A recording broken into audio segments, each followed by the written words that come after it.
He's the most powerful politician in the state of Rhode Island. And the big question right now is, will Speaker of the House Joe Shekarchi run for governor? Bartholomew Town. And we appreciate our partners who support local journalism, like Navigant Credit Union. As Rhode Island's first ever member-owned credit union, Navigant Credit Union has been a staple in the local business community for more than 108 years.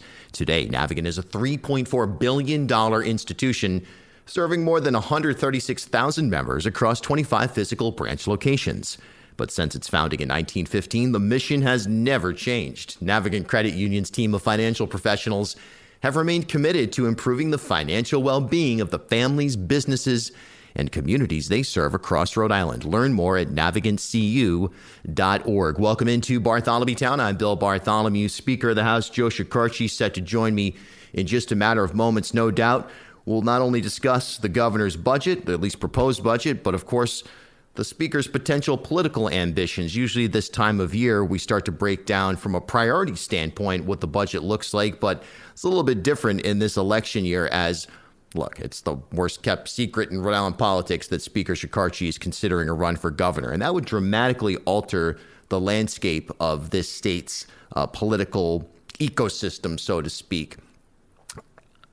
Speaker Shekarchi is a guy who has no doubt the respect of the internal political machine. He's got nearly $4 million in his political account on a state level. And is, again, he's one of those kind of creatures of the system that really knows the business. The question, I think, for Speaker Shekarchi on a political level is how many people in the state of Rhode Island know who the Speaker of the House is to begin with? And how many people know anything about the Speaker of the House? That's going to require a lot of introduction to a lot of, let's just say, people who don't pay an awful lot of attention, who are going to be critical in a Democrat primary, because there's different levels of audiences when you're talking about a Democrat primary like we're going to be seeing in Rhode Island. Obviously, there's people maybe like you right now who are listening to this show who really pay attention to the details. You know everything about Joe Shekarchi because you follow him every day. But once you get even one or two layers out, I think there's a lot. In fact, I know, and polls show that there's a lot less knowledge about the human beings on the ground and who actually makes decisions. Even the most powerful figure in the state of Rhode Island, the Speaker of the House, is not necessarily a household name and rarely is. So that is a huge piece of the political calculus that the Speaker is no doubt considering, boosting his own name recognition. Now, there was a Rhode Island Monthly article on the Speaker. He's on the cover of the magazine. He's getting more and more media attention and more attention, I think, from in terms of earned media coverage of, let's just put it this way. There's been a little bit more coverage of the Speaker's reaction to the state of the state than you might normally see in a non-election year. All right. And let's be honest about it, folks. The media here in Rhode Island, which of course I'm a part of, there's no doubt that there's an itch for something interesting in this election cycle, right? And I don't mean to suggest that there's electioneering or anything like that happening, right? It's just simple, basic common sense that media wants a storyline to follow. And that's how they keep eyeballs on pages and television screens and ears on radios, is to have a narrative. And I think that this is a really interesting narrative for people who really care. Is the incumbent governor of the state of Rhode Island, no doubt in academic polls, not performing particularly well? Is he so vulnerable that another major Democrat, the Speaker of the House in this case, can swoop in and in a primary take him out? All the while, Helena Bonanno Folks, she, the former CVS executive who nearly defeated McKee in the Democrat primary in 2022, also in this race, and is on a sub-Rosa level and even a little bit of kind of popping up in different places, trying to win over and introduce herself to members of what I guess you could call the liberal coalition in the state. I mean, everything from transit, you see folks taking selfies and posting them on Instagram, from RIPTA buses or community food banks. These are things she didn't do last time in 2022. I think now at least more people know about her. So Shekarchi, no doubt, looking at this from a couple levels. One, can he use the campaign war chest that he has to try to boost his own profile for average, everyday Democrat primary voters? That's the question at hand right now. Not average, everyday people, but the likely voters that are going to turn out on primary day in 2020, this year in 2026? That's question number one. Number two, is there a pathway? And let's be very clear, folks. Yeah, the academic polls, the University of New Hampshire polls, they show that the governor is in really bad shape from pretty much every pollable metric. However, much different, much more accurate are the internal polls. Those are the polls that campaigns actually pay for, tens of thousands of dollars in some case, to run themselves. And I can tell you right now, because I've seen them, McKee is not performing as poorly in those polls as he is in the academics. How else do you know this? Just take a look at, for example, Helena Bonanno folks and their campaign. They're not drilling down super hard on the governor's poor performance in that University of New Hampshire poll. All of that's relevant because it's factoring in, no doubt, on background to the speaker's calculus. How much support does McKee actually have, not only from a general public standpoint, a Democrat primary voter standpoint, but also from the key constituencies, namely several of the unions like Local 271 that are critical to any Democrat winning in Rhode Island? Right now, they're in McKee's corner. Are they movable? That's a major question that the speaker must be considering as he moves into making a decision in hopefully sooner than later. And why do I say hopefully? Because I think that as Speaker of the House, from an operational standpoint, this cloudiness of whether or not he's going to be exiting the legislature to become at least a candidate, I'm not sure that that is the best situation for the state right now. And I think people want to know where, from an electoral standpoint and from a governmental standpoint, where we're heading. I think we'll know pretty soon. I don't think this thing is going to drag out into like the summer. Obviously, it would make no sense from an election standpoint that the speaker, if he were to get in, would announce any later than, let's say, March. That seems about the unofficial deadline for when to get in. So all of that in tandem with the fact that, look, McKee introducing his budget at the State of the State. We've covered that extensively. Questions of priorities, as is always the case, and you can go back and forth on it however many times you'd like. The reality is, until you see reaction from House and Senate Finance Committee, until you see what our tax returns look like in April, and specifically in May, the May Estimated Revenue Conference, that'll give us a lot more information about commercial tax receipts and what the state's fiscal picture looks like, right? In the meantime, everybody who has anything to do with advocacy and budgets and priorities and making their voice heard is out there right now trying to do exactly that, to get into the speaker's ear, to get into other members of the General Assembly's ear to say, hey, here's a priority that we believe has been either ignored altogether or at least diminished in this proposed budget. That's what's happening in government right now, folks, is people are looking at their interests and trying to advocate. And the speaker really driving two different ships right now, both that and then what we talked about at the beginning of this podcast, and for nearly 8 minutes, his potential run for governor of the state of Rhode Island. So Speaker of the House, Joe Shekarchi, joining me here on Bartholomew Town, and we are pleased to be joined by you and have the support of Half Street Group, who bring a new generation's perspective to leadership communications, strategic public relations, and digital marketing. Half Street helps organizations and leaders take control of their own stories and manage their reputations. They get results for their clients by focusing on audience message and culture, and by leveraging their decade-long relationship with media and opinion leaders in the Ocean State and throughout New England. Join me and Half Street Group founder and president Mike Rea for a conversation every month about news of the day, the hottest media analysis, and a look behind the scenes at how impactful leaders drive conversations. Learn more at halfstreetgroup.com. Now, my conversation with Rhode Island Speaker of the House, Joe Shekarchi. It's Bartholomew Town. Speaker Shekarchi, thanks for your time today, coming into what is no doubt a political season for a lot of people. We just had the State of the State. We've heard from the governor's people in terms of their layout of the budget. Your initial reaction to the governor's budget is? We're still unpacking it. We got the budget late Thursday. My House fiscal staff literally spent the entire weekend, it was a long weekend, working on it. We will get a report from House fiscal today. It says budget at a first glance, and we'll understand it. He spoke on last Tuesday, a week ago, and he gave us a high level of themes. You know, the devil's in the details. We need to know what these initiatives cost, what programs are being cut.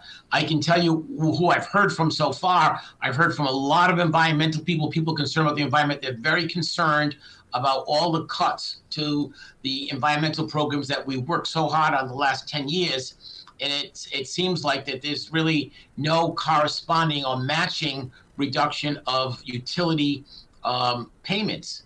It's like all the cuts are coming from the environmental programs and none is coming from the utility. That's just the first glance. And that's what I heard last night. I met with a group of representatives who were very concerned that all of the burden of cost was not being shared equally by the utility. It should be a shared, any kind of sacrifice and any kind of funding. I like to look at, shared expenses. If we want to do this initiative, it costs X amount of dollars. I like to get some money from the private sector or from a foundation or from donations. If we're going to build a big museum or university or building a university, let's get the alumni involved. Let's do this. There's a lot of talk about the medical school, and I think that's a great idea. It's just very expensive, and I'm still okay with that expense, but I think that should be a shared expense. I think if we're going to have a medical school at URI, the URI Foundation should help raise money in like a match grant. That's interesting because right now one of the fiscal instruments that's being deployed, it's not unusual here in Rhode Island. We see it all the time in education, be it primary or higher ed, is bonding. And it seems like every election cycle we end up with significant education bonds. Obviously, again, that is from the standpoint of trying to keep the state competitive and the state's colleges and universities competitive. But you're saying that your initial read is that burden shouldn't necessarily be on taxpayers alone, that foundationally or institutionally there should be some dollars kicked in from, let's say, URI in this case? Exactly. And I think there's also, we don't like to bond anything that has a limited life. I think initially there was some, at least the first brush I've heard from some of my colleagues we're going to be bonding some of the buses at RIPTA for 30 years. And the buses have like a 10-year life. Right. So we're going to be paying for 20 years. And every time you borrow a dollar, you're paying back 3 of state taxpayer dollars. So we'll figure it all out. I'm confident. This is nothing new in the budget that we haven't seen before. And this is my 6th year as speaker. So I feel comfortable that I have a good handle on the process and the system. And it'll be very open and transparent. And we will welcome input from every stakeholder as well. And, we'll do the best we can for the people of Rhode Island. One thing that jumped out to me on the night of the State of the State was the idea that we're going to fully fund RIPTA at the same time, a reduction in the gas tax, bringing it back down, at least in theory, to where it was before it was raised last year to pay, at least in part, for RIPTA. How do you square that kind of approach? I have to tell you that came out to me as well, and I'm trying to be very open-minded and give the governor a chance and his administration, the fiscal people, to make their case. But it appears to me that DOT is getting a $150 million haircut somewhere, and I don't know where yet. And we'll decide that and figure that out through the budget process. But we have to build this bridge. That is a paramount issue. I like to think we can do both. It's just a matter of how we do it. I also saw the tolls are going to be delayed now until next year. And we were booking on $10 million of revenue in this fiscal year, and I think $20 million in next fiscal year. So we have to figure that out as well. And of course, which is top of the news right now, are the hospitals. And we're going to do, see where we are with the hospitals. We're having a meeting this afternoon, and those hospitals are reaching a critical point. I was just going to ask you about healthcare right now, particularly those Charter Care, Prospect Medical Center hospitals that, look, if they collapse, we've heard from everybody that you can think of that's a relevant spokesperson for the medical and healthcare sector in the state. That's going to be a huge disaster. Not a ton of direct dough in the budget as currently constituted there. Do you think that's a mistake? I don't think there's any money in the budget that I'm aware of for those 2 hospitals at all. And certainly not directly. That's a very, very much concerning. It's top of mind. I will tell you that I have been meeting with the Attorney General, the Governor, and the Senate President, and the 4 of us collectively have had numerous meetings on it. We're meeting this afternoon on it. We're all concerned, and we're all working together to come up with, hopefully, a solution. But I would like to remind your listeners and yourself, Bill, one thing. These hospitals are not state hospitals. They are owned privately by a for-profit company that's in bankruptcy in the North District of Texas. We, as the state of Rhode Island, have very limited control over these. Now, that may change, and we get more control, but more control means more fiscal responsibility, which means more the state responsibility. We don't run hospitals well. It's not something that we're good at as a state, and I think we have to be very wary of that. And I want to make the best decision for the workers, the patients, and the hospital system, the continuum of care, all of the hospitals, because if you close those 2 hospitals and those emergency rooms, that would be a big problem for the rest of the hospitals that are left behind. So we're going to work collectively together, and we're going to come up with hopefully a solution that works. It may be putting some money in, it may be putting a lot of money in. It really depends on what the judge rules. And I believe there's a hearing either tomorrow or Thursday in Texas. Yeah, I think it's Thursday. At least that's why Attorney General Noronha has been on the ground in Texas, in North Texas, on this matter. Or at least his team has on a number of occasions. He has been there as well, and he's doing a good job. All right, let's talk politics. It's no secret that you may be running for. You've indicated that you might run for governor. Look, this is one of those things where, it's kind of like sports talk. You can say, okay, if player X gets up there and hits 3 home runs in a game, then the Red Sox have a better chance of winning. Okay, some of that is just prospecting, but at the same time, I think there's a real calculus here. Are you planning a run for governor? And if so, can you be a gubernatorial candidate and Speaker of the House simultaneously? Let me ask the second part of that first. Yes, I can be the Speaker of the House and run for governor, just like any governor runs for re-election or any statewide officer runs for election. Secretary of State, Lieutenant Governor, Attorney General, General Treasurer, they all have or they are planning on running for re-election while doing their current job. I'm capable of doing this job. As you know, this job comes to a conclusion in the end of May, beginning of June, and there's really no formal role for a speaker. Will I run is a whole nother decision. I'm seriously considering it. I'm weighing all my options. I'm looking at a lot of different things. It's a major decision. It's a very personal decision. I appreciate everybody in the media, and they think like I somehow enjoy this speculation. The media talks about me every day, every hour, all the time. And look, I get that, and that's part of the job. And I'm not mad or upset with anybody. But for me, this is very personal. This is about my life, my business, my family life, my professional life, and the job I hold right now. And it's about a $4 to $5 million decision. And I'm, by my very nature, I'm very cautious. I want to make sure that I'm doing this. I like to listen to different opinions. I like to talk to different people. So I'm considering it. I will tell you, I've enjoyed overwhelming support. I had a fundraiser last week that broke all kinds of records in money raised and attendance. And I was overwhelmed by that. If you asked me that night, I probably would have given you a different answer than I'm give you today, which is I'm still considering it. So that's where we are, and I expect to make a decision in the first quarter of next year. Of this year, of 26? This year, 2026. Anything right? I've been asked so much in 2025 that it just carried over. Anything that is going to potentially impact the calculus right now that you're looking at in terms of potential opponents in the landscape as currently constituted in terms of it's pretty clear there's going to be 2 opponents, Governor McKee and Helena Fuchs. I don't really see a third viable opponent entering the race. I think those would be the 2 right now. And unless you have either the ability to raise a lot of money or self-fund and or generate a lot of press, then I don't think you can get in. I think it's too late for anybody. But if you have the funds, people get in the race early because they need to raise money, and I understand that. And people also get in the race to get name recognition, and I understand that as well. But it's really late. We're talking about an 8-month run from now to the primary. It's a short cycle. If you don't get in, will you endorse Governor McKee? If I don't decide to run, I will go through a process. I plan to be very active, involved in the Democratic Party and the Democratic process. I don't want to commit to anybody, and quite frankly, no one's asked me right now. What about from the standpoint of just kind of a macro, looking at the landscape right now?